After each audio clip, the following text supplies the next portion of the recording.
भगवान श्री कृष्ण, जिन्हें इस ब्रह्मांड का जगत गुरु कहा जाता है, उनके उपदेश और जीवन हमें बहुत कुछ सिखाते हैं। जैसे महाभारत और भगवत गीता जैसे ग्रंथों में उनके द्वारा दी गई शिक्षाओं में जीवन के हर प्रश्न का उत्तर छुपा हुआ है। श्री कृष्ण जी का जीवन और उनकी शिक्षाएं हमें बताती कि असली सुंदरता शरीर में नहीं बल्कि विचारों में होती है।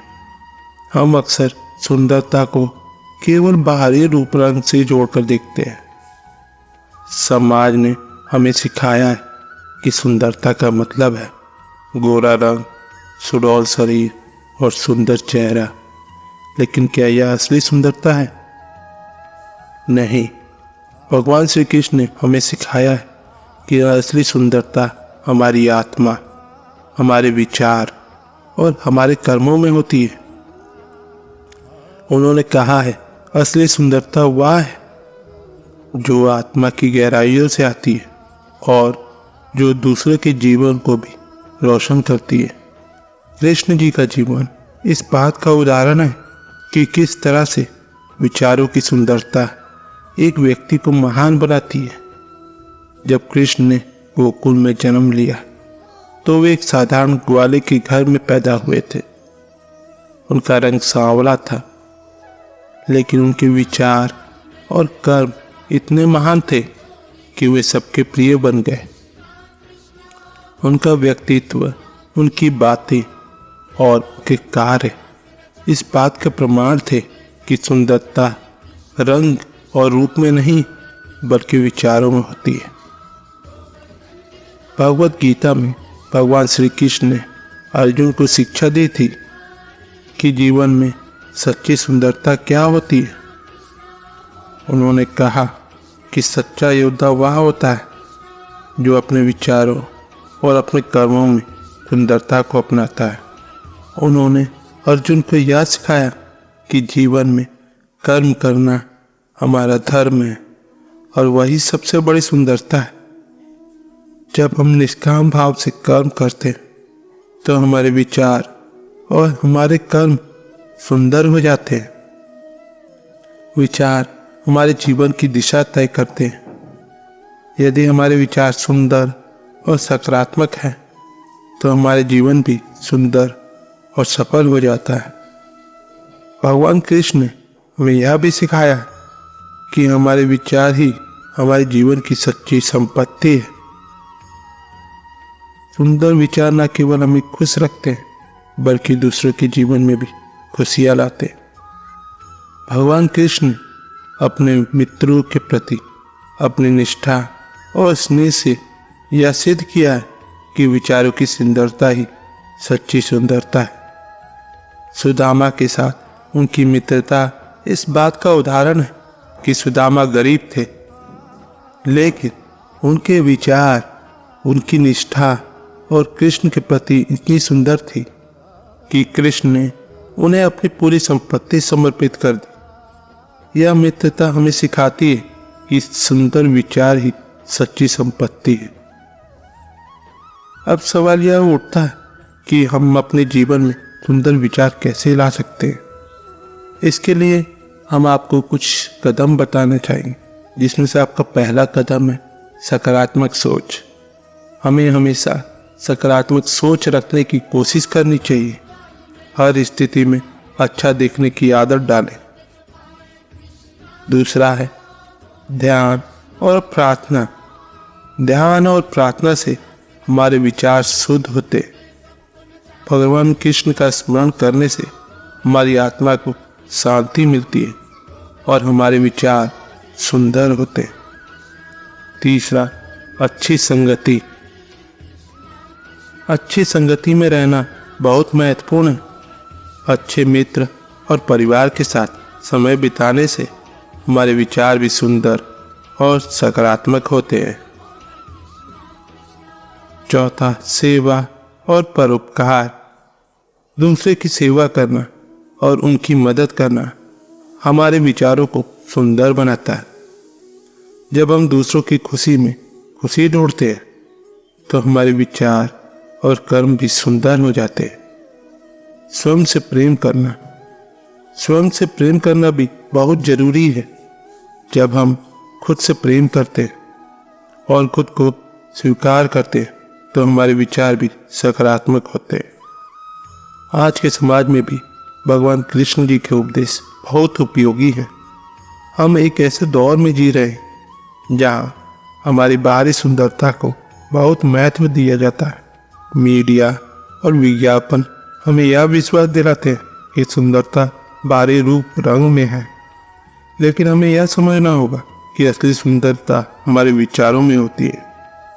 भगवान कृष्ण का जीवन और उनकी शिक्षाएं हमें सिखाती है कि हमें अपने विचारों को सुंदर बनाने पर ध्यान देना चाहिए। जब हमारे विचार सुंदर होंगे तो हमारा जीवन भी सुंदर हो जाएगा। हमें समाज के उन तथ्यों को तोड़ना होगा जो हमारी सुंदरता को प्राथमिकता देते हैं। हमें वर्तमान जीवन की भाग दौड़ में हम अक्सर अपने विचारों को नज़रअंदाज कर देते हैं। हम सिर्फ बाहरी दुनिया में सुंदरता होते हैं, लेकिन हमें अपने अंदर की सुंदरता को भी पहचानना होगा। भगवान कृष्ण ने कहा है, यथार्थता में आत्मा ही सबसे सुंदर होती है। जब हम अपनी आत्मा की सुंदरता को पहचानेंगे तब हम असली सुख और शांति मिलेगी। भगवान कृष्ण का जीवन हमें सिखाता है कि सुंदरता केवल शरीर में नहीं होती, उनके चरित्र के अनेक पहलू जो हमें इस सत्य को समझने में मदद करते हैं।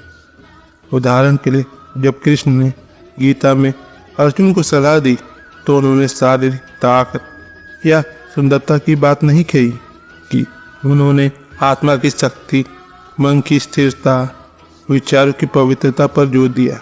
यह हमें बताता है कि हमारे विचारों की सुंदरता ही हमें महान बनाती है। जब कृष्ण और रुक्मिणी की कथा भी इसी सत्य को उजागर करती है। रुक्मिणी जो शारीरिक रूप से सुंदर थी, कृष्ण को अपने पति के रूप में चुना क्योंकि वह उनके विचारों और गुणों से प्रभावित थे। रुक्मिणी जानती थी कि कृष्ण के विचार और कर्म उनके जीवन को सुंदर और पूर्ण बना सकते हैं। यह उदाहरण हमें सिखाता है कि असली सुंदरता हमारे विचारों में होती है, न कि सिर्फ बाहरी रूप रंग में। भगवान कृष्ण की शरणागत नीति भी विचारों की सुंदरता को दर्शाती है। उन्होंने अपने जीवन में अनेक बार यह सिद्ध किया है कि सच्चा प्रेम और समर्पण विचारों में ही होता है। जब किसी ने भी सच्चे मन से उनकी शरण ली, उन्होंने उसे स्वीकार किया और उसकी सहायता की। यही नीति हमें सिखाती कि सुंदर विचार ही हमें सच्चे मित्र और सहयोगी बनाते हैं। श्री कृष्ण का प्रेम और करुणा ही उनकी सबसे बड़ी विशेषता है।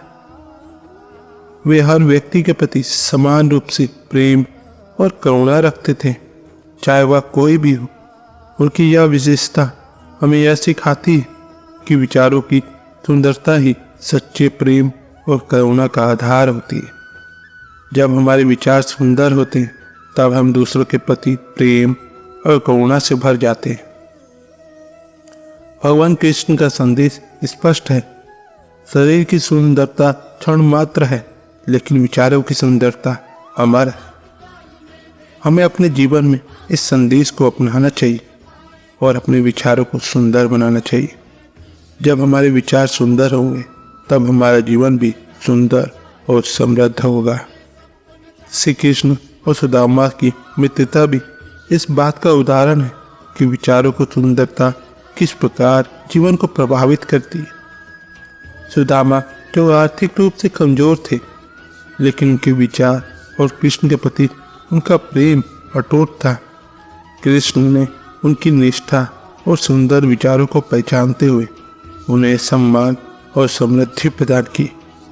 यह हमें सिखाता है कि सच्ची सुंदरता हमारे विचारों में होती है और वही हमें सफलता दिलाती है। भगवान कृष्ण का जीवन धैर्य और शांति का प्रतीक है। उन्होंने अनेक कठिनाइयों का सामना किया, लेकिन उनके विचार हमेशा सकारात्मक और शांतिपूर्ण रहे।